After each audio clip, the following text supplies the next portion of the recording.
Hello YouTube, this is Morgan Airspeed Prime here with my next Avatar video. This is going to be my full spoiler review for The Reckoning of Roku.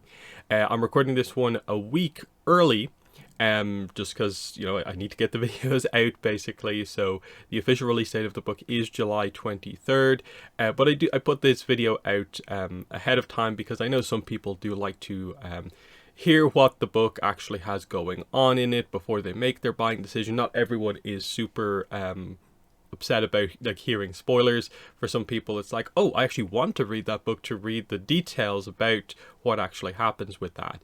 That whole idea, like myself, I don't actually mind spoilers too much because as an Avatar fan, I'm going to read the material anyway and read about it in full context, that sort of idea. Just before we get into things, I will mention I do have YouTube channel membership enabled on the channel. If you would like to help support the channel, especially when it comes to doing these long series about like a new novel when it comes out, we're going to do chapter analysis videos for all of the chapters. It's a lot of time putting into that, so the support is appreciated if you wish to help out. But let's get into it. So if you saw my non-spoiler review, you know I like the book. You know I think it's sort of 5 out of 5 for good Avatar novels. But also that the different Avatars, the different series they're different from each other. The Roku novel is very different than The Dawn of Yang Chen, which is very different than The Rise of Kyoshi. It's more so about the style of story you kind of are looking for, of what you expect from these avatars, more so than I think a quality level style thing. Because I do think there's, broadly speaking, a very high consistency of like where the novels are across the board. There are bits and pieces of criticism, I think, to be leveled at like all of the books to some degree, but broadly speaking, they're all good. If you're an Avatar fan, you should be watching, you should be reading these books because they're such significant pieces of content. Why would you not, basically? So the Roku book is kind of distinguished, I would say, unique, because it's about like a relatively normal character. Like we see more of the standard pathway to being discovered as the Avatar, finding out at 16, and just this kind of life-changing event. But also they play on the Avatar and the Fire Lord dynamic of the impact that it has on both the Avatar to be as well as the Fire Lord to be, and what this does to change and sort of set up the trajectory ahead of the big events that we eventually do know kind of come to pass.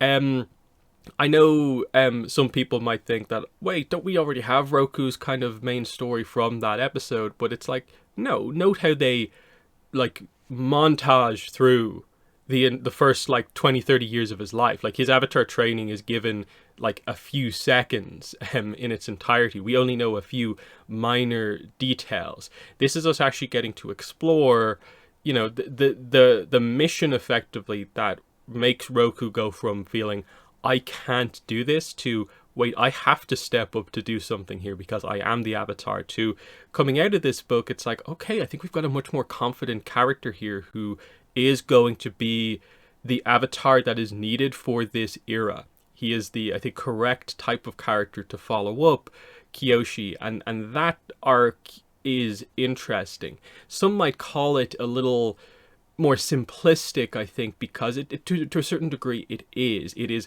a character who is not the most confident character in the world. He comes from nobility, but you would say he is not defined by his nobility necessarily, like maybe a Sozin actually is. And just the very normal reaction of my world is being turned upside down. I'm going from, in a way, wanting to be just a person to suddenly I am the person, and I don't want that, but I have to be that person.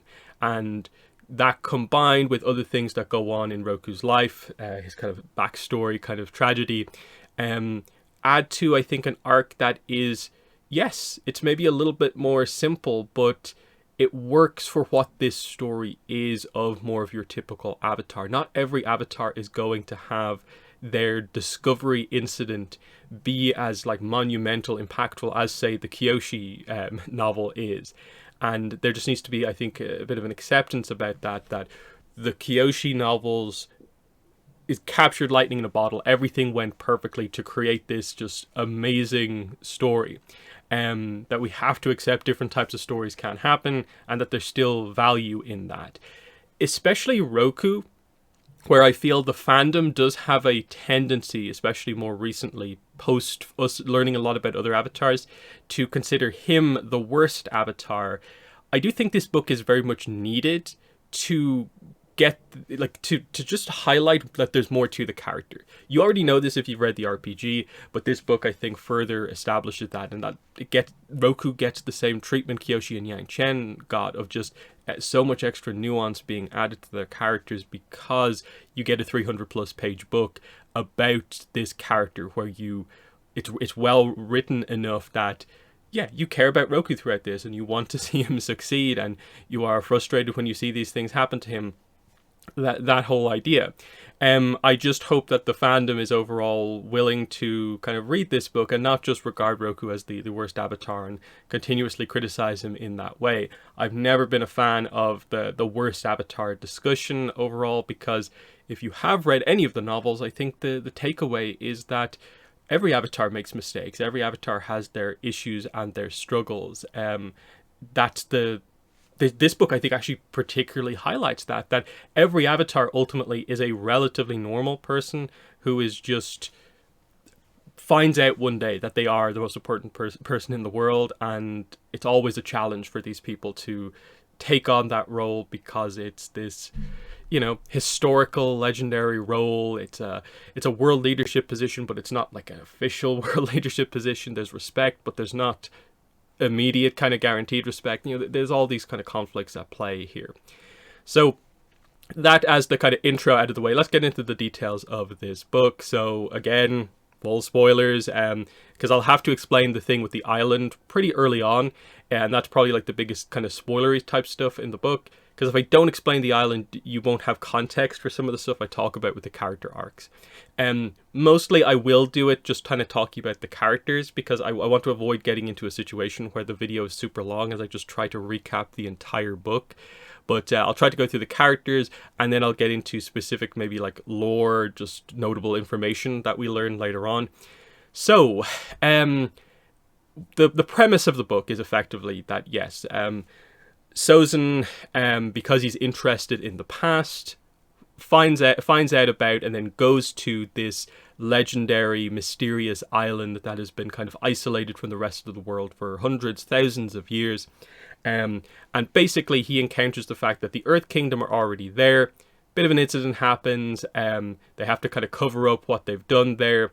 And Sozin realizes, I can't cause a political issue here. So he retreats and brings Roku into play with the idea that, I'll have the Avatar clear my way to get onto the island. The Avatar will come in, it's a fire island, the Avatar should clear out the Earthbenders, allowing me to then go back in and accomplish what I want to do.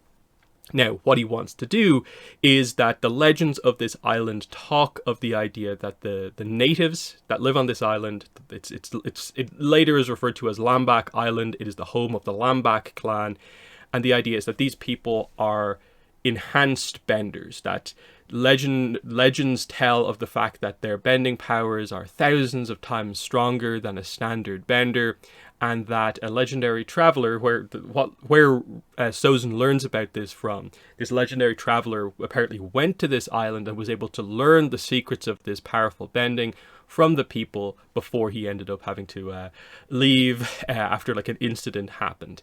So that's the big setup. Sozin is on the island, is heading to the island because he wants this power. He wants to be able to basically learn, enhance firebending himself, and in a way, bring that back to the Fire Nation. And he sees this as this thing that if he does this, he will earn the respect of his father, but he'll also earn the respect of his people. And this will sort of assure the idea of when he becomes Fire Lord, it will be this very easy process, but then he will immediately have a ton of power when he steps up to be Fire Lord himself.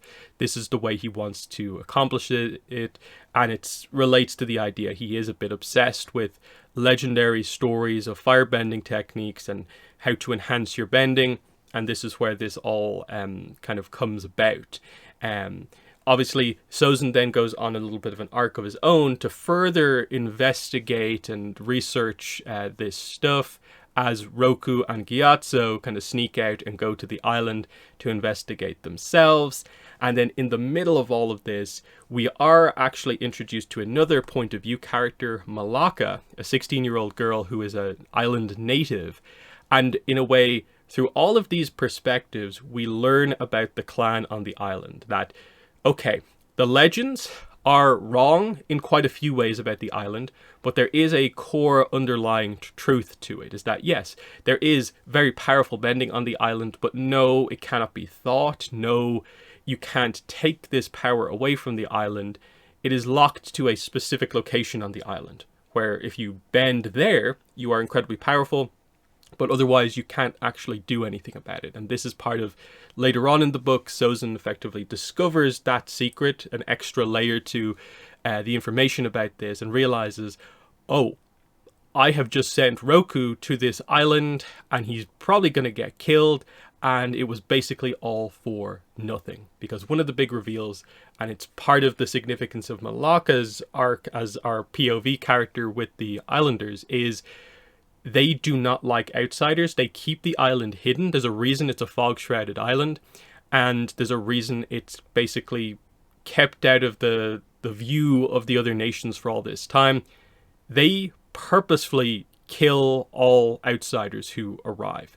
It is a thing from the chief, and it's been historically a thing on the island, that this is the way that they keep themselves safe. They don't really ask questions. They don't really negotiate. If someone comes to the island, the typical approach is we take them out. And it's meant, you're meant to view it as being obviously a bad thing, because they just do not care about why or anything like that. They just kill the people who arrived there. This is why Sozin thinks he's going to get Roku killed when he eventually finds this out later on. And that's the kind of premise of the book, is basically Roku and Gyatso are on the island. We have some islander characters, and then it's Sozin making his way back to the island, realizing that, oh, I need to go and save him. And that's what builds up to the big sort of finale towards the end of the book. Of course, along the way, there's quite a bit of character stuff that happens, because you have Sozin point of view chapters as he does his research.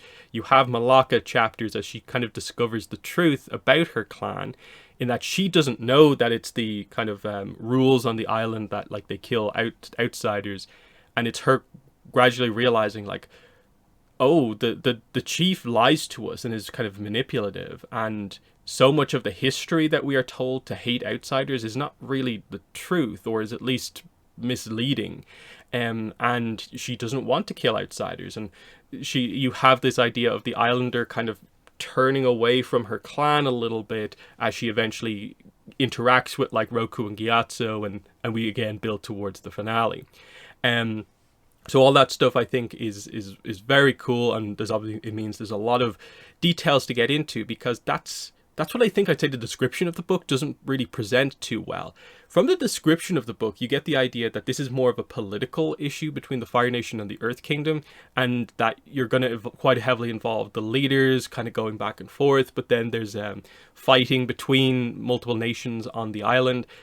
That is a kind of subtext to it, is that, like, okay, because there are some Earth Kingdom people here, that causes an issue that Sozin can't just kind of get in and out, do what he needs to do. So there is the idea of, like, we don't want to turn this into something bigger than it actually is, but it's very much the idea of, no, the island is secret for most of this book, and a few characters end up on the island, and it's about the island. It's about the natives on the island, what's going on there. And I do feel they almost should have led with, in the promotion, the idea that you will learn about a mysterious group of islanders that, like, highlight that there are characters. It's an ancient culture, basically. I'm shocked that they basically tell you this as early as, like, chapter 4 in the book, and then it's like, you know, around chapter maybe 8 or 9 that you are introduced to, like, Malaka. It's not really a major reveal, because it's present throughout the book that, like, you explore and world build on this island. So there's that. So that is the core idea out of the way, so you have some context. Let's get into the character arcs and talk about the details. So Avatar Roku himself, like I've talked about at the start, Roku is not this very confident character. We saw this in 306, and you see it throughout this book in like the early chapters. He doesn't feel like he's suited. He doesn't feel like he can be a good avatar because it's so unlike him just in general as a character. And then the idea that there are suddenly all these expectations on him because he is the avatar to be so good, especially trying to follow up a legendary figure like Kyoshi. You can see why everything is just on Roku, and he doesn't kind of handle the pressure super well and actively tries to kind of get away from avatar duties, but still tries to like do it in the best way that he can despite his kind of struggles basically. And obviously the relationship with Sozin is something they tackle quite heavily over the course of the book, because it's this idea that the Avatar and the Fire Lord, this friendship is this legendary one within the Avatar franchise because of what it will go on to be. But now we cover some of the backstory of that.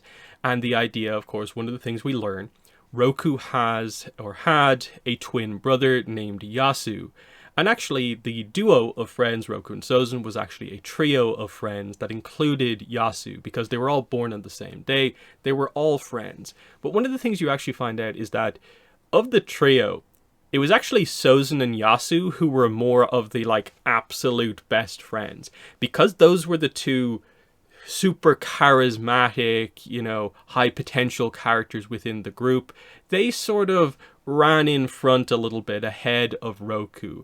Roku was still friends with them, of course. It was a trio, but it was definitely, he was the extra one of the three, if you would kind of interpret it that way.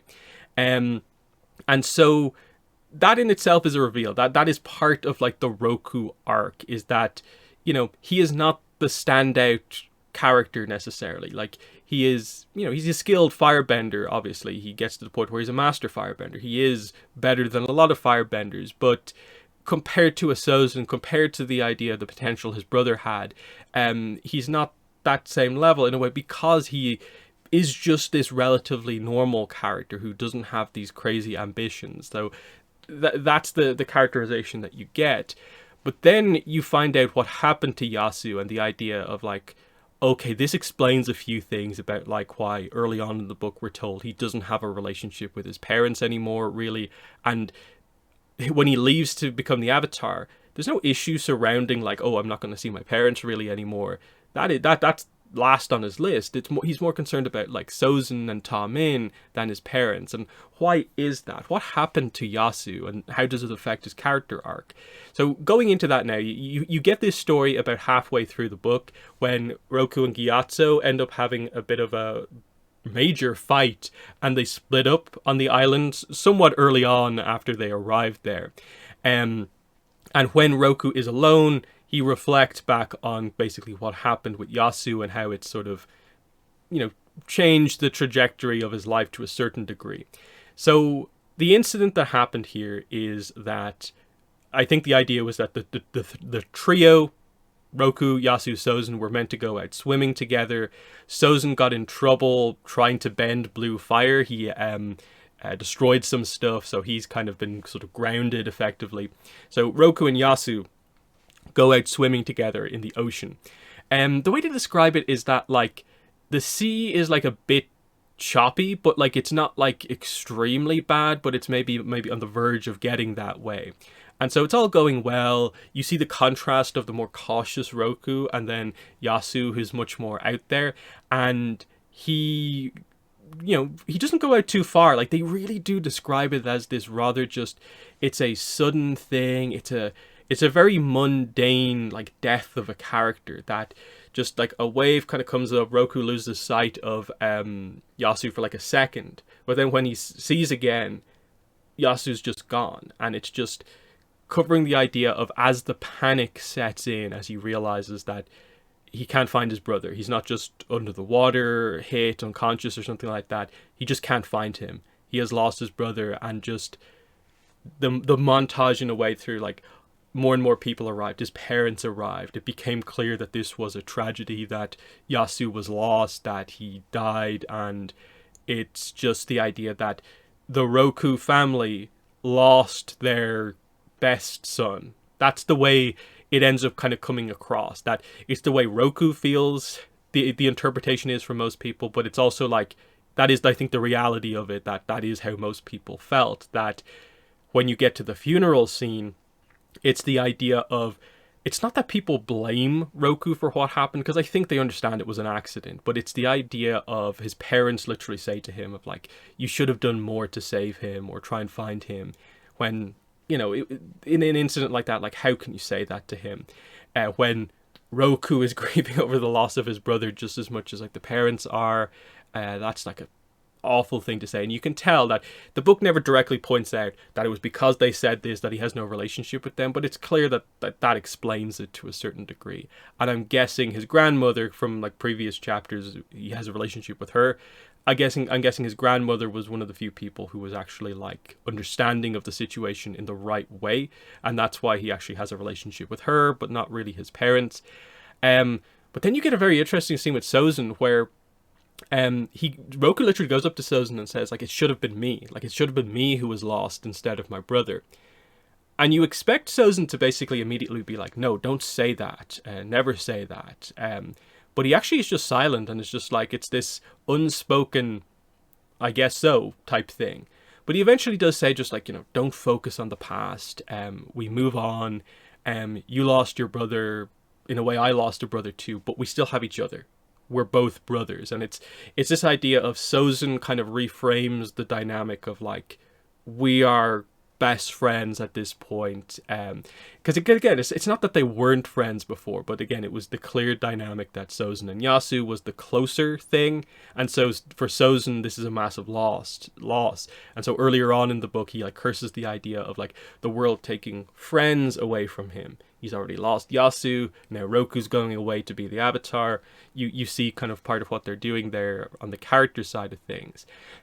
So it's this positive and negative scene coming out of this, that like Sozin is one of the kind of few people left in Roku's life where it's a really important relationship, but it's also clear that there was a massive kind of just hit to his identity in a way coming out of this, which is why he never felt like he could live up to anything. And so adding being the Avatar on top of that, you see the way the character goes and kind of why he is the way he is for a lot of this book.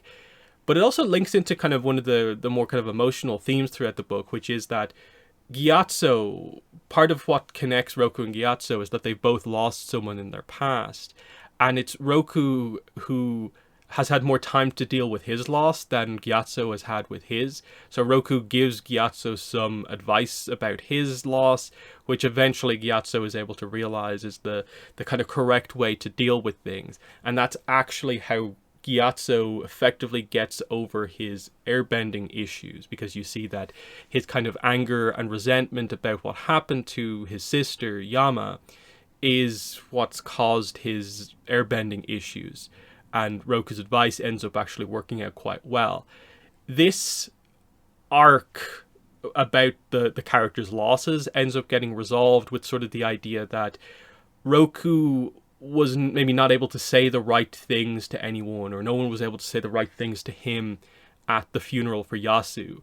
But at the end events of this book, Roku as the Avatar is expected to kind of, in a way, say something at the funeral, the burial of all the people who died in the incident.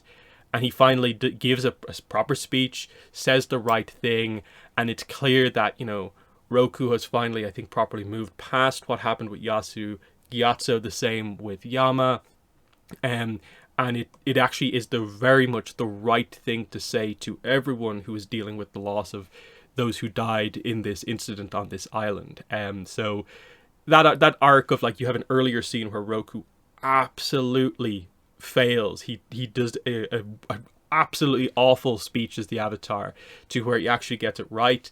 That confidence arc is very clearly like there, him finally stepping up over the course of the book.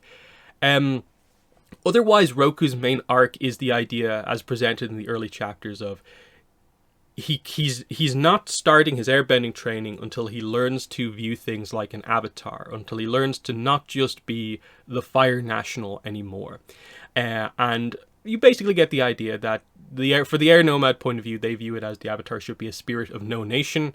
Ta Min, in their scene that they have together, basically gives him the advice that maybe you should be the spirit of all nations. That's maybe the better way to look at things. And then over the course of the book, stuff that Gyatso says to him, including their big kind of scene where they have their kind of splitting up, Gyatso really lays into Roku effectively for the idea of like you're a Fire Nation, you're privileged, you're a noble, you don't understand what true like injustice actually is, like Kyoshi did, you're a false avatar. Like it's a pretty devastating sequence there of what Gyatso says to Roku, and it has an effect on Roku. It relates to both of their arcs in that the idea is that it's meant to be the case where like this is an extraordinarily harsh and over the top statement from Gyatso towards Roku, fueled by the anger, rage over what happened to Yama, which I'll get into explaining the context on that in a second. But that is meant to be one of the things that kind of helps Roku to realize that I need to see things from a different perspective, because effectively the argument happens because Sozin has lied to Roku about some of the details of like why he is interested in the island, why Roku needs to go there. And Gyatso quickly points out that like he should have been able to tell us some of this information, that like there'd be earthbenders here, that there are natives on this island, that all this stuff is the case. He didn't tell us any of that. Why is that? What is he trying to hide? And it's what does he want on this island? And it's the idea of Roku needing to realize that even though Sozin is his best friend, that Sozin is still the prince of the Fire Nation, and so is doing things in a way with the Fire Nation's interest in mind, and maybe not the best interests of the people who live on an island. And it's effectively, if you were to really characterize it, where does Roku actually like move away from being Fire Nation focused to standing up for something else? It's this island. By the end of the book, he makes the decision that, look, technically it is a fire island. Sure, you can have some of the resources in the aftermath of this, but you will allow them to basically govern themselves. Like they will be independent to a certain degree, and that's what you have to accept here, Sozin. You lied to me as the Avatar. I get this. It remains an independent island, Lambak Island, run by the Lambak clan. You get a little bit because it's a fire island, but that's it. And it's the idea of, that's interesting. It's a fair enough deal, but it's definitely a deal where, you know, technically from, I suppose, the Fire Nation perspective, they lose full control over an island that like kind of should be theirs.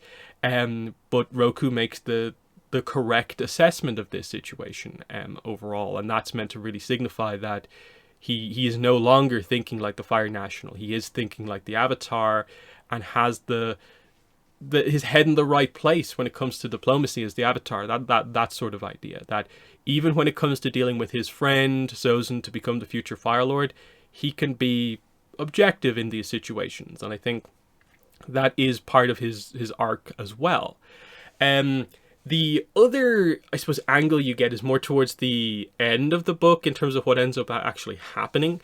The main, I suppose, antagonist of the book ends up being the chief, the kind of elder of the Lambak tribe, Ulo, U-L-O, who is this waterbender on this island. Actually, I probably should say about the island at this point, there are benders of all four elements on the island, and that includes airbenders. So all of the elements are present here because the history of this island goes back so far effectively that it is like from in or around the time of like some of the nations like truly forming is sort of the idea. They're a little bit vague on when they mention like, oh, centuries ago this happened versus it thousands of years ago.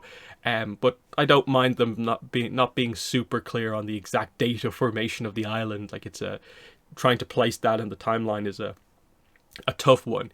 But anyway, Ulo's the main antagonist of the book, and as I said before, like you find out that he's effectively been lying to his people about a variety of things, effectively to keep them in line, to keep control over them. Obviously, from his perspective, the reason I hesitate to full on call him a villain is that he's doing it to protect this island. He's doing it to protect the clan, because he sort of understands that if we let outsiders just come in and do what they want, we're going to get colonized and we're going to potentially be killed, or we'll lose a lot of our way of life. That idea.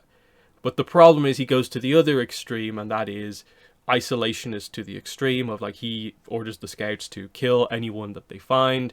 And then the big thing is he lies to his people about a variety of things, about all these historical events where different clans used to live on this island, but they were wiped out because a group of waterbenders at one point in the past arrived. A group of earthbenders arrived in the past and wiped out this clan by this name.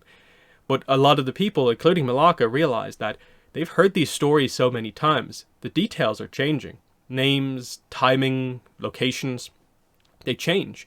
And the only solid thing across all of this is just that Ulo always makes the outsiders just out to be outright villains.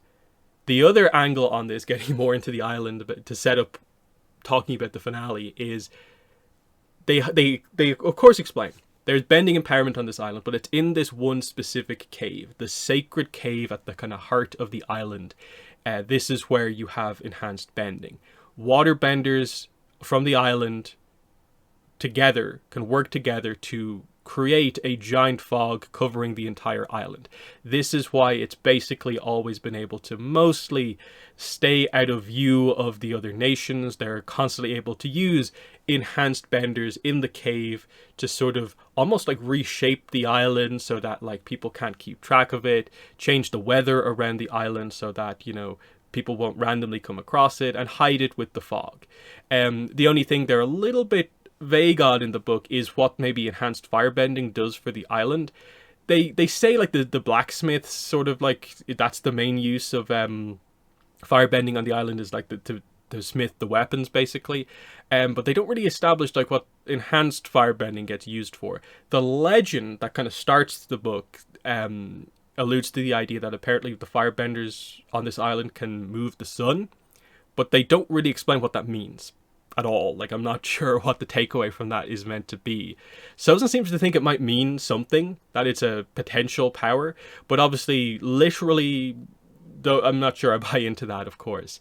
So yeah, that's the enhanced bending. And the explanation that we get initially is that there's this spirit that basically lives in this cave. The spirit's name is Yungib, Yungib, and this is a spirit that effectively the clan worships, and that there's this dynamic between the clan and the spirit where if they do the right sacrifices as part of this ritual, the cave will always be filled with energy so that the benders can use enhanced bending to protect the clan, to protect the island.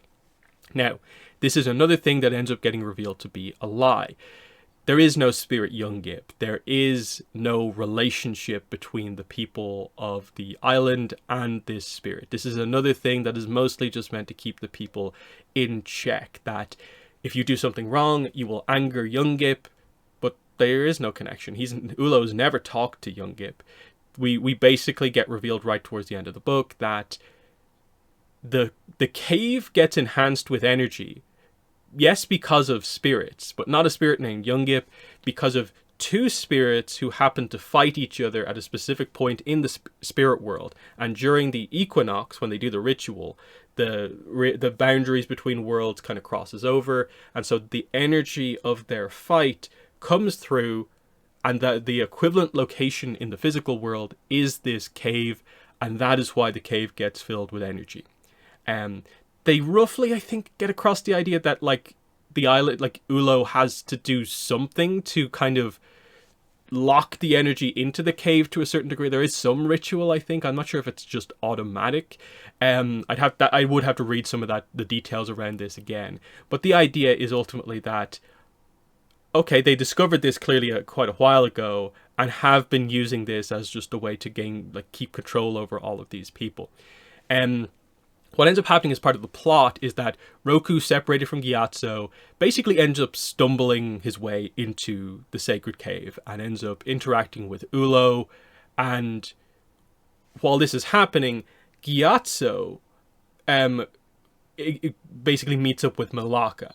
And so you get the idea that Malacca tells Gyatso the truth about, like, the reveals about the clan, is that they kill outsiders and they don't trust Ulo anymore. Whereas Roku's interacting with Ulo, getting fed a lot of the lies, but also realizing that, yeah, there's probably more to this. I'm not super buying into this.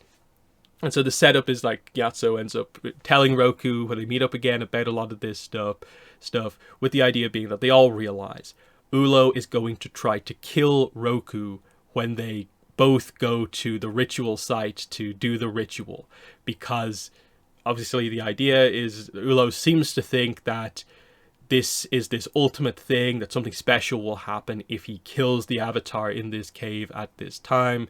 To a certain degree, it is him just like trying to protect his lies, is that, okay, I'll get rid of the Avatar here.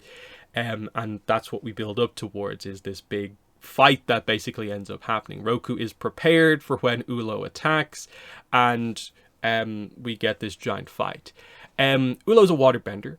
And the interesting thing here as a threat to an Avatar is, of course, Roku's a very inexperienced Avatar who, for most of the book, only has firebending, whereas Ulo is like an expert waterbender who is also an expert at using enhanced bending. Whereas one of the very interesting things you find out in the book is that it is very difficult for even master benders to adapt instantly to being in an area where your bending is just like 2-3 times more powerful than it actually usually is. Like Roku initially really struggles with the idea that like I meant to do like this amount of energy to make a flame in my hand, but I basically all I have to do is go and I have a flame that's even bigger than that. If I do a fire punch normally it's like it's controlled, but if I do a fire punch here, I'm firing off this borderline like nuclear blast with the same level of effort going in. Like it's so difficult to judge how much you need to put in to get a certain like power level out. Whereas of course the islanders who use it regularly know how to use enhanced bending, but some of the other characters don't, and this is what causes some of the issues here. But the net result of this, without getting into every single plot detail, is Roku ends up in a situation where he is forced to kill Ulo. Because he's basically this borderline cult leader, he won't listen to sense, he's trying to kill the Avatar with enhanced bending, and because of the situation that ends up coming to pass towards the end, Roku's kind of just forced into a situation where like, it's me or you, and I've got to do this. And so yeah, full power, enhanced firebending attack, he basically creates a hole in Ulo with firebending. It's kind of like a fire kind of Kamehameha. I think it's described that like, his bending goes blue, it goes incandescent, it's firebending. There's almost a sense of like there's a lightning crackle in it, suggesting that like there's so much energy here. If he knew the technical aspects of lightning bending, he'd be powerful enough to do that. But anyway, this attack kills Ulo, but it also destroys the cave. This is the resolution to most of the plot here, is that the destruction of the cave, the thing that actually gets charged with energy, results in this plot point fading away, basically. That, okay, the island isn't going to get charged with energy really anymore. This takes away a certain level of interest. It also takes away the island's ability to like protect itself in the fog, of course, because the islanders can't use enhanced bending anymore, and this resolves things in that regard. Roku is upset that it came down to the fact that he had to kill Ulo. And this gets into a bit of the arc towards the end here, where we do begin to bring Kyoshi into play. Because the attack is so powerful, it destroys the cave, it collapses on top of Roku and Sozin and everyone else is in there. And Roku thinks he's killed himself as well doing this. And we get this scene that is almost the idea of like, is this what happens when the Avatar passes on?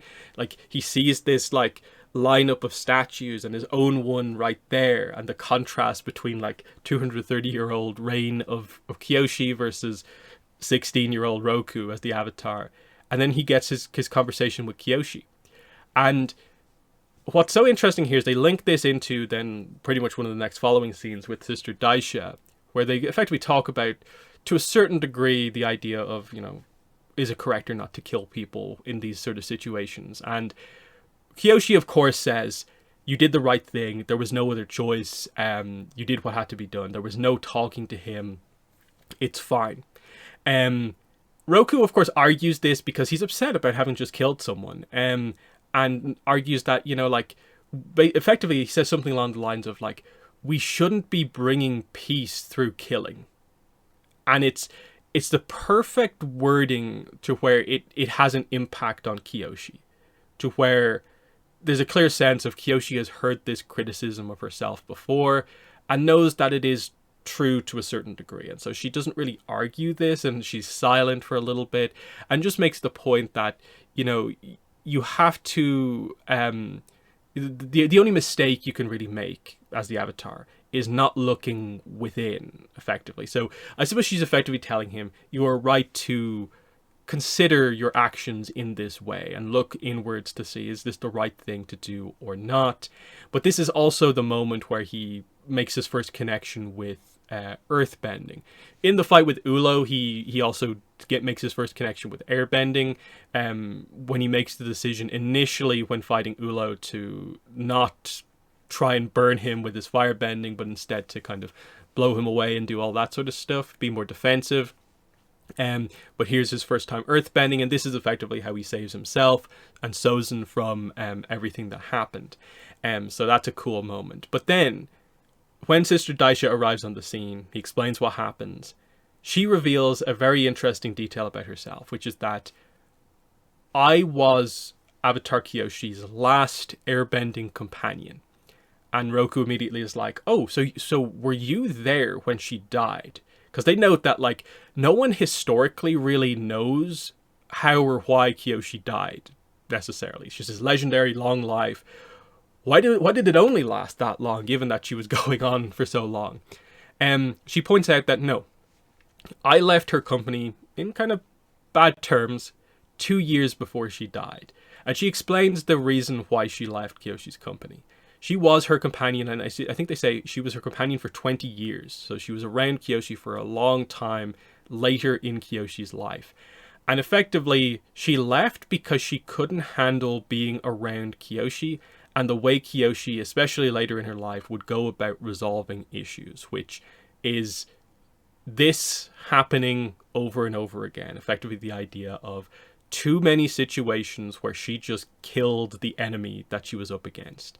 And there's just a sense of she didn't really try for maybe diplomacy in a lot of these situations, didn't really try to talk it through or handle things in other ways. She would immediately put out that fire, and in Sister Daisha's mind, she would put out one fire and effectively create another.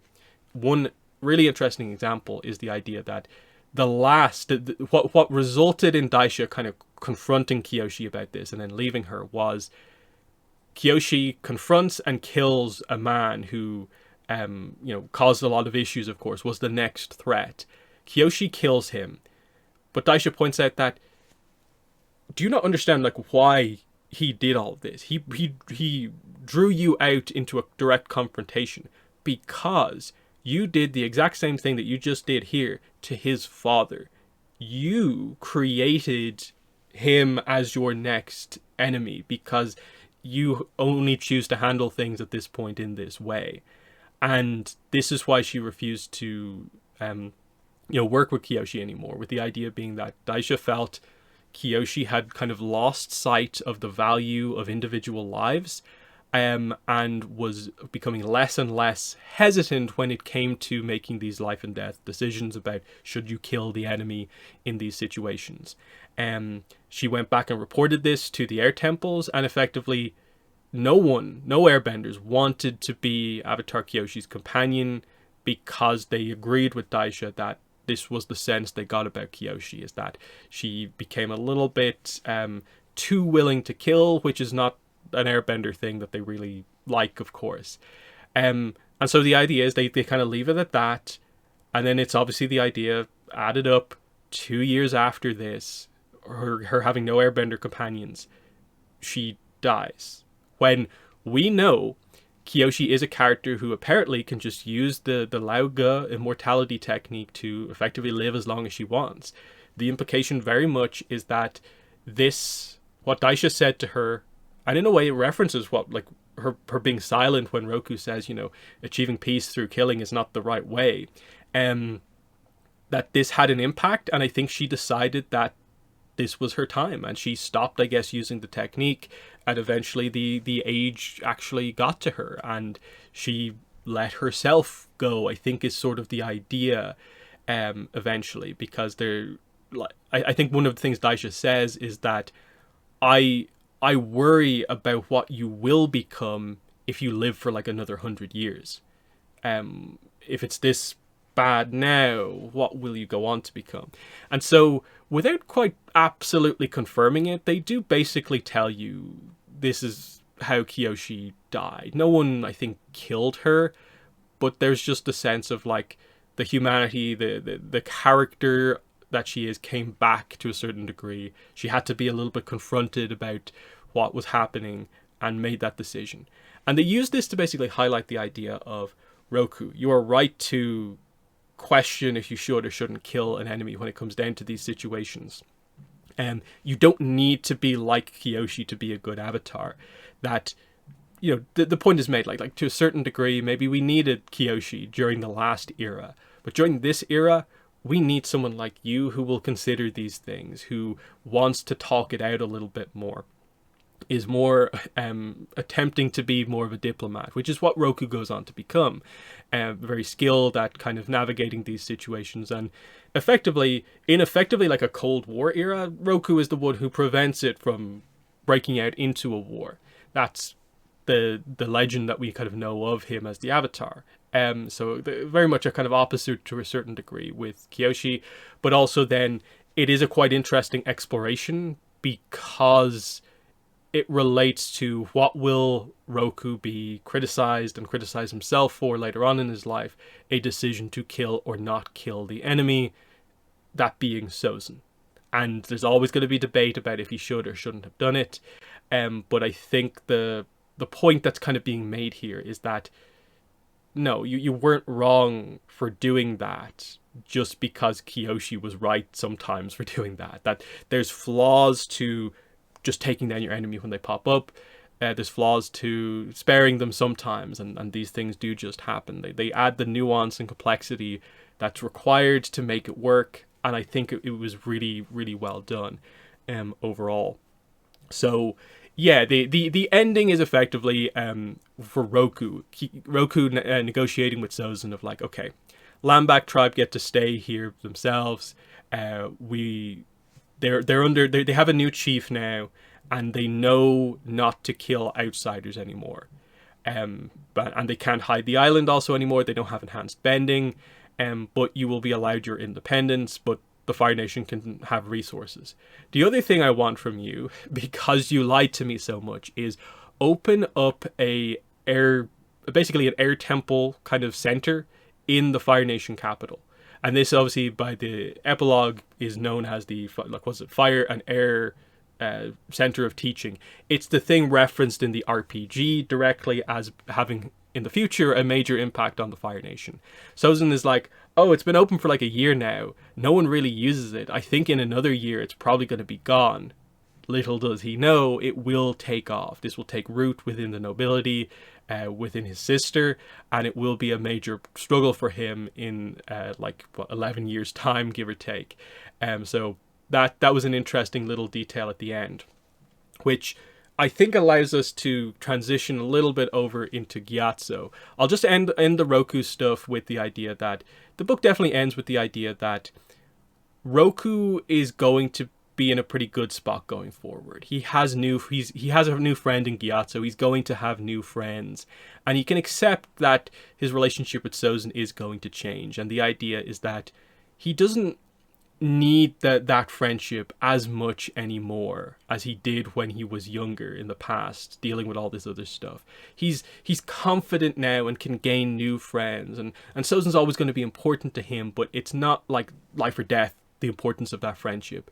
Whereas I think the book more does frame it as Sozin is the one who actually really, really needs the friendship with Roku. This is the thing that kind of keeps him in line to a certain degree, and without Roku, this is where Sozin goes off maybe in the really wrong direction, with no one to kind of check him just by being good around him, that type of thing. And it's the idea of like, yeah, Roku will go on to have many companions, many friends, whereas I don't think we know of many other friends for Sozin, and that's the whole point early on in the book, is that Sozin doesn't have other friends apart from Yasu, who dies, and Roku. Everyone else is like, they're friends with me because I'm the prince, and then the Fire Lord, and that whole idea. And he's always suspicious of people because of that. It's interesting. Gyatso. The main arc with Gyatso is, of course, like I said, he struggles with his airbending because of this anger, rage, just feelings of helplessness surrounding what happened with his sister. Now, again, it's the air nomad, I think, view of sister here, because they never confirmed that it's like his biological sister. So I do take this to be the Yang Chen and Jetson type situation, where it's just, this is actually Gyatso's very close friend, who is a sister from one of the other temples, you know, that idea, Yama. She died on a basically air nomad relief aid mission to the Earth Kingdom, helping out this mining town that was basically devastated by the poor treatment of the kind of, what is it, Earth Kingdom Trading Company, which is the same company who has who is set root on Lambach Island. So there's the connection between the plots. And the idea is that they've mined this place so badly, they've treated the people so poorly, it's poisonous, toxic, and effectively all of the miners, all the people in the nearby village are dying because the pollution is so bad. And the air nomads are effectively here for, like, kind of, they basically say, like, end of life care, caring for these people as they die. That's how bad things actually are. But it gets worse than that. It's been so heavily overmined that a sinkhole happens. The whole place goes down in a sinkhole, and this is how Yama dies. And so you kind of find out that Gyatso's anger is about, like, okay, I wasn't there, that's part of it. But there's also mainly the idea of the anger at the high-ups in the world, the big companies, the leaders of these nations, especially like the Earth Kingdom, the Fire Nation, and how poorly they treat workers, normal people, just to make a profit, just to make products that ultimately are going to be bought by the privileged people. And so this explains why he kind of went at Roku over what was happening, because, okay, Roku's friends with the prince, he's defending the prince a little bit, he also is a noble himself, and there's the idea of, like, okay, some of that is valid criticism of Roku, but the type of character that Roku is, he has not done anything to overly present that side in any way to Gyatso. Like, Roku's not really deserving of that level of criticism. You should be aiming this at the Earth Kingdom Trading Company, and maybe like the Fire Lord, the Earth King style thing. Now, obviously, this outburst does help Roku to grow. Gyatso does apologize to Roku later on for this, and of course, Roku is the one to help him kind of get through this by pointing out the pretty nice wisdom, I think, about the situation, which is the idea of, I think what you need to do when it comes to how you feel about Yama is learn to love her now that she's gone. That's the phrasing that I think they use surrounding this. Is I think it's meant to be a slightly altered version of just like, remember the positives about this person who is now gone, rather than the negatives surrounding their death. In this case, it's like, you know, you can still have these positive memories of her. Like, she can still have an impact on your life by being gone, and remember those moments and what she means to you, and you can use that going forward. And a really cool connection is the reason Roku makes the decision to be like, let there be an air nomad center of teaching in the Fire Nation capital at the end, is this is an idea from Yama. Gyatso tells Roku that one of her dreams was that some of the other nations could learn from the air nomads to just be better to each other. And Roku takes this to heart and is like, no, yeah, I think the Fire Nation needs this. I think we need to learn from the air nomads to just be a bit different, be better, and it will have an impact in the future, which is quite interesting. So that works quite well, I think, for Gyatso's arc. He gets past his issues with his airbending. Obviously, earlier on in the book, you see that he can use his airbending at certain times, like helping out Roku. And it's the idea, I think, to a certain degree of, in a way, like the whole kind of chakra thing of like the sometimes you lose your old connections, but they're reborn in the form of these like new connections. And it's the idea of Roku and Gyatso's friendship is this one that will go from lifetime to lifetime with Aang and stuff like that. So this is an important friendship, and him helping the Avatar, helping Roku, allows him to use his airbending again at specific points, being kind of heroic in this way. And then once he kind of in a way uses Roku's advice, discusses things with Malaka when they talk to each other, he's able to kind of take this on board and get past it. And so this kind of anger tainting his airbending kind of fades away in the aftermath of this, which is pretty nicely done. The other thing with Gyatso is the relationship with Malaka. There's definitely a pretty direct tease at romance here between the two of them, that like maybe not directly in the book, but that Malaka kind of wants to go and leave the island with Gyatso and maybe go to the air temples and kind of live there. She wants to see the outside world, and they form a pretty close friendship here, and there's little teases of like it might be romantic and not just friends as well, but they don't do enough with it to like fully commit to like that's actually what's happening. And so it is actually Malaka who Gyatso opens up to first about Yama, and then when Malaka meets Roku for the first time with Gyatso, she's the one who is like, okay, I can see the conflict between the two of you. Gyatso, tell him about Yama. This will help both of you, I think, to get through this. And this is also where Roku's speech at the funeral at the end, it hits Gyatso as well, of like, you said the right thing at the funeral. I agree with the sentiment as well. That whole idea comes out. But it is tragic because one of the things that will happen here, and this is a pretty big spoiler for the book, Malaka dies in the book. She's a point of view character, but she is killed in the book, and she is killed by Sozin. Sozin just murders her. And it is one of the most like brutal things in the book. It's Sozin's I think like most villainous act in the book, that on his way to save Roku, these two going through the caves, and like there's a sense for like both of them, they both realize kind of each other is dangerous, and Malaka realizes, I think I might need to kill him. I think this could cause problems for the island, and I think I need to do something here. At the same time as Sozin realizes that she's dangerous, I'll use her to get to Roku, but then dispose of her, basically, and that's effectively what he does. And it's brutal because, of course, Gyatso doesn't like Sozin. Just before meeting him and even after meeting him, he's just like, oh, this is one of these people who I really don't like on the basis of like kind of what happened to Yama. He is just like dripping with the kind of privilege of being from royalty, that whole idea. So Gyatso does not like Sozin. And because there's the Gyatso-Malaka relationship, it's this interesting idea of like Sozin has taken someone away from Gyatso. And it's done in secret, so Gyatso doesn't know that this is the case. He maybe has his suspicions, but the coming out of this, it is a secret to Sozin alone that he killed this girl. And it's a pretty shocking kind of moment, because switching over to Malaka herself, Malaka is a super interesting character because you see that she's 16.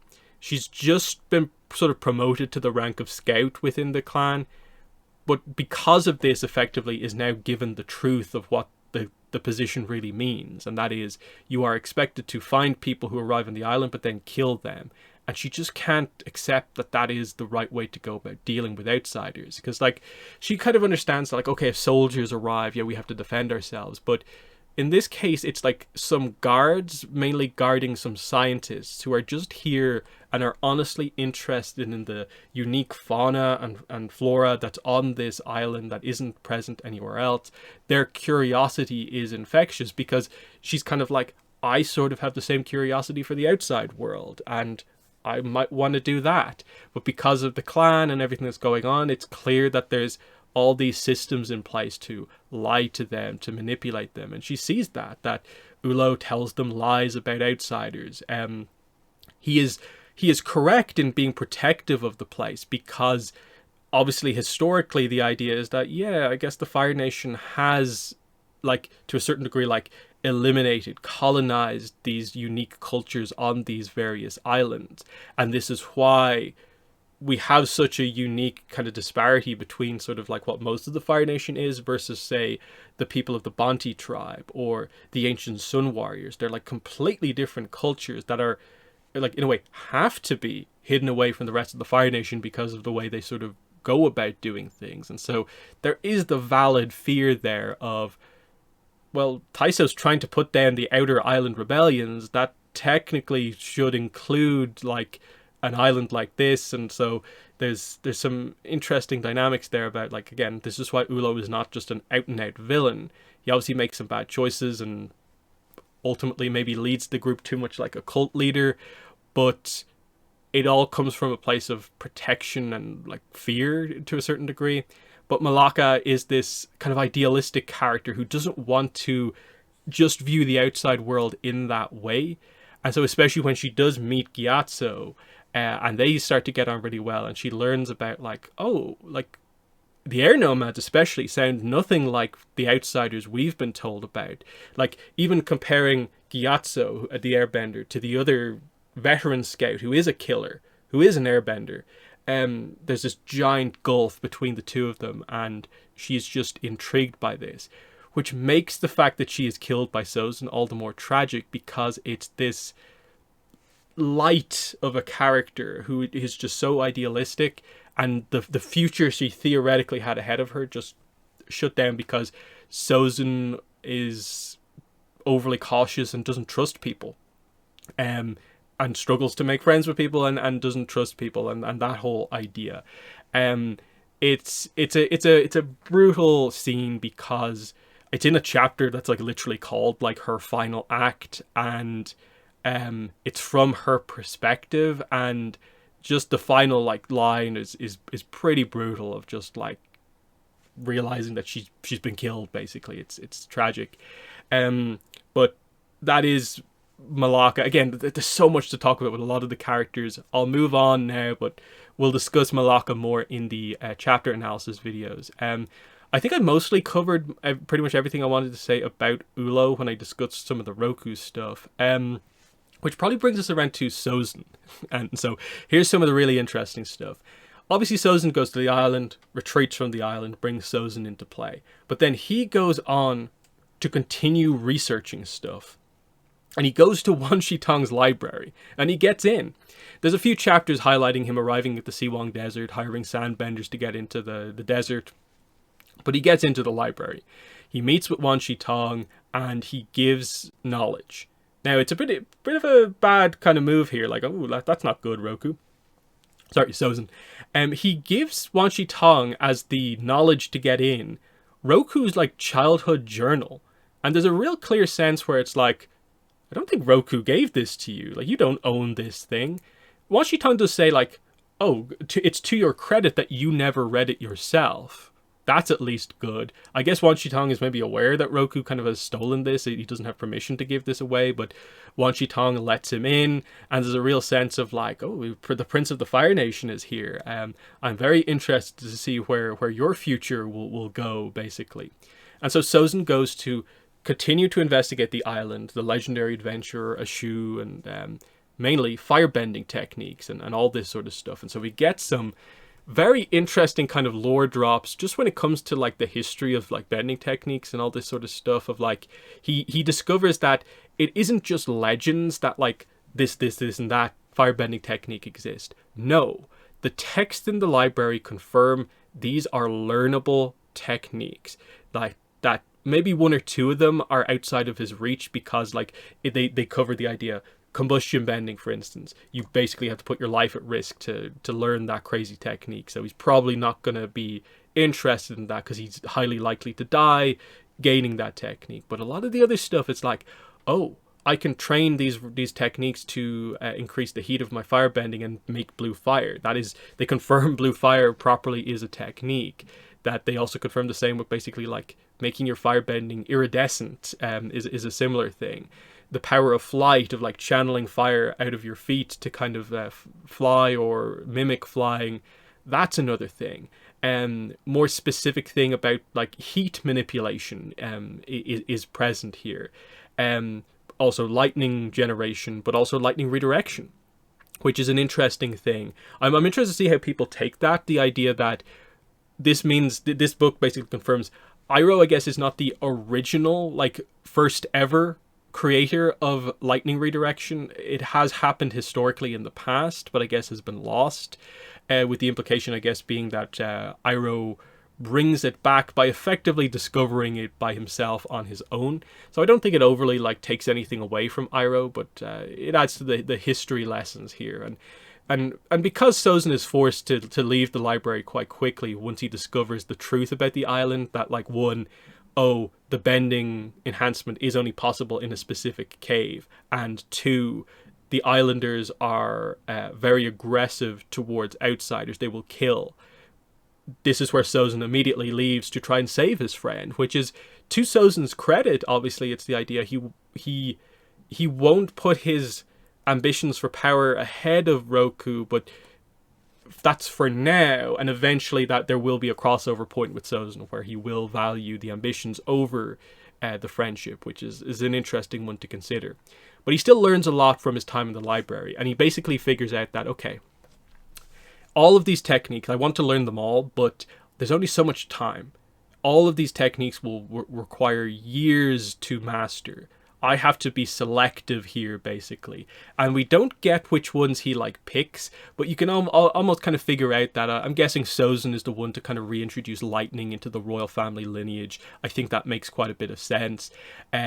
I'm guessing at the very least he brings back the knowledge that, okay, blue fire is a possible technique. I'm guessing fire flying is something he maybe is responsible for bringing back into play to a certain degree.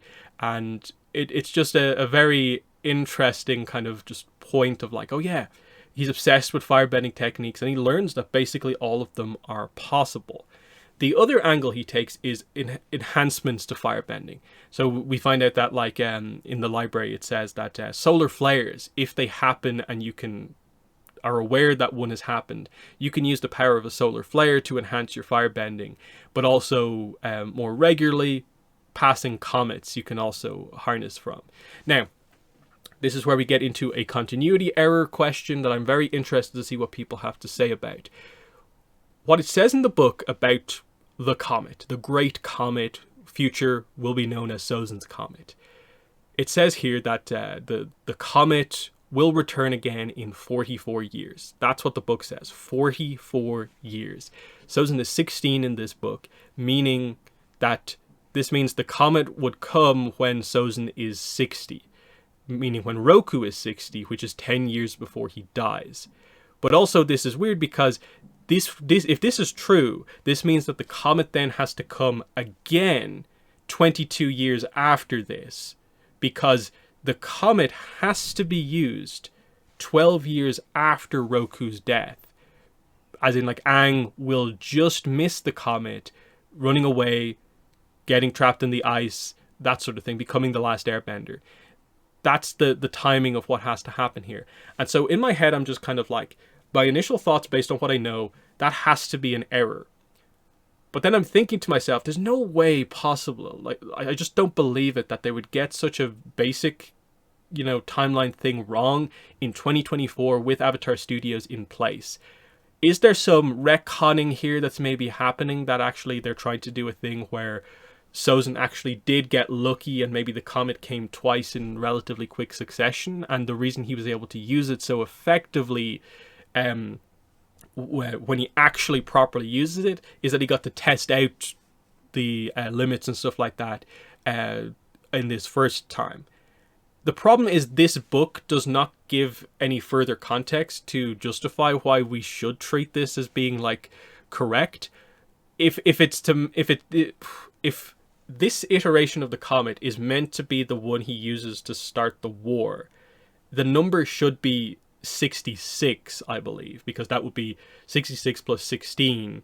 He's 82. So again, yeah, 12 years after Roku's death, which is at 70, at least as far as we're aware, Sozin should be 82 when he uses the comet to start the war and wipe out the air nomads. So let me know in the comments below what your thoughts are on that 44 number. Do you think that is just an error, or in your head is there some way to make that work with other information?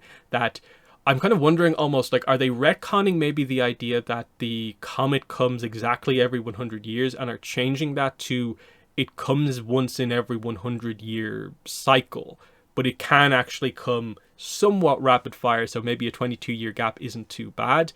But I think it's one of those ones where I think I would rather prefer they just acknowledge that, oh, the numbers there is wrong, it should be 66, rather than us have to, in our heads, maneuver around all this other information to make this one work. I don't get what the idea necessarily is there. But anyway, that's that. Otherwise, I think I've covered most of the stuff with Sozin.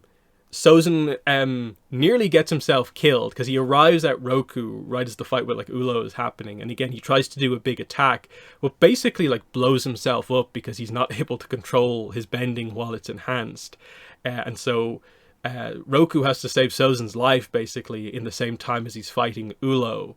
Like the earth bending that he uses saves Sozin's life as well. So it's this funny thing where Sozin rushes to save Roku's life on the island, but Roku is actually the one who saves him. So that's interesting.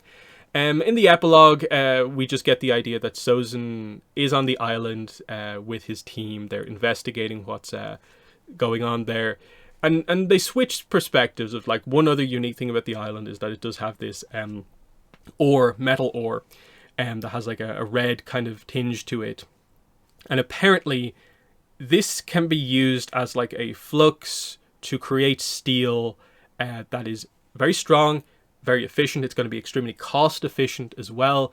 And so the idea is that the Fire Nation, and being able to use some of the resources from this island as part of the agreement, they will be able to use this unique material here, which they do kind of explain is a result of the island being kind of flooded by energy so often. That it has affected the metal here, and that's why it's going to be super impressive, and this is going to allow the Fire Nation to have this kind of giant advancement, this industrial advantage. This is why I suppose the Fire Nation will end up with this mega fleet, and then the other nations will effectively be scrambling to try and keep up with that. There is a bit of a setup towards the end of the idea that some of the metal makes it off the island. Some of the earthbenders do manage to get it off the island, and it makes its way to Queen Guozun in Omashu, and they're maybe setting up that the plot might be related to her to a certain degree in maybe book 2, because Sozin also explains that like, oh, Ta Min I've sent as a diplomat to Omashu, she's now in Guozun's court, but I haven't heard from her in a while, so what's going on there? That's interesting. And then I will end with a section on various lore topics and just information that comes up. So do we learn the name of any new avatar? Yes, we learn the name of one new avatar, and that is Avatar Zalir. That's Z-A-L-I-R, not sure on the pronunciation, but this is a female fire avatar, they confirm. I'm not sure if you can say for absolute certainty, just from the description in the book, that this avatar is the avatar people regard as the avatar with no arms. She does actually have arms, but you know, I think most people know which one we're talking about there. Is it that character? Probably, but some of the stuff maybe surrounding the way that she's described might suggest that it might actually just be an older avatar, like quite a bit older, but I'm not really sure. I probably would have to read it, analyze it a little bit more as well, because one of the connections is just the idea that they explain that the avatar in the statue is wearing like old style Fire Island clothing, which is actually similarly described to the clothing that the people on Lombok Island wear. So it's kind of like, ooh, what's the connection through all of this? Because there's potentially like an implication of like, did Avatar Zalir visit this island? Avatar Zito is obviously implied to have visited this island as well. That's an interesting one, but that is all you get. So another named avatar, Z-A-L-I-R. Kyoshi, I already explained some of the key, more character-based scenes. Some of the information with her we also get is Gyatso ends up talking about animal guides with Roku, and it's obviously noted Roku does not have an animal guide yet. One of the information points we get is that, oh, Roku's like, oh, I'm not worried. Avatar Kyoshi only found her animal guide later on in life, which is an interesting reveal because I'm sure some of us remember that FCE in the build-up to the Shadow of Kyoshi made a somewhat big deal about the idea of like, oh, I'm going to show off Kyoshi's animal guide, and everyone who read the book was like, what? Because the only animal that really Kyoshi interacted with was like this spirit fox that led her to Yang Chen and the past life conversation. And it's like, wait, this fox thing is Kyoshi's animal guide? I don't think so. So now they confirm that no, actually it was later on in Kyoshi's life that she bonded with her actual animal guide. They don't say what animal it was, who it was, that sort of thing, just that it did happen later on, which is an interesting thing that they're teasing that. Of course, yeah, Sister Daisha was one of Kyoshi's companions. We learn effectively the details surrounding how Kyoshi, the Kyoshi era kind of came to an end to a certain degree. With Avatar Zito, we learn in relation to animal guides as well. Gyatso says, oh, Avatar Zito grew up with his dragon. So Avatar Zito also had a dragon. That's interesting. In combination with the fact that earlier on in the book we were told that Zito was also discovered as the Avatar quite early, so he didn't have to wait until he was 16. They effectively tell you he bent a second element when he was younger. Again, the exact story, the exact details are not there, but they basically say Zito and Yang Chen are examples of avatars discovered earlier as a result of either bending an element early or showing at an early stage spiritual aspects of the avatar. We know Yang Chen was discovered by the spiritual aspects of the avatar, so by elimination that probably tells us that Zito bent another element early on, which is interesting. So there's some of the main lore details that I would take away from this. There's probably a bunch more that I'm not able to immediately pick out off the top of my head, but I'm going to wrap it up there for the most part. There's lots of stuff I didn't really get into, like Sozin's teammates, Dalase and Kozaru, who are interesting enough characters, but I'm not sure they maybe get fleshed out in enough to be super crazy interesting characters. Maybe there'll be more on them in the coming books. In terms of maybe criticisms, I maybe wish there was a little bit more detail on some of the stuff with the Lambak clan, that maybe if this was a full novel rather than a YA novel, we might have been able to go a little bit more into the weeds on the world building of the island.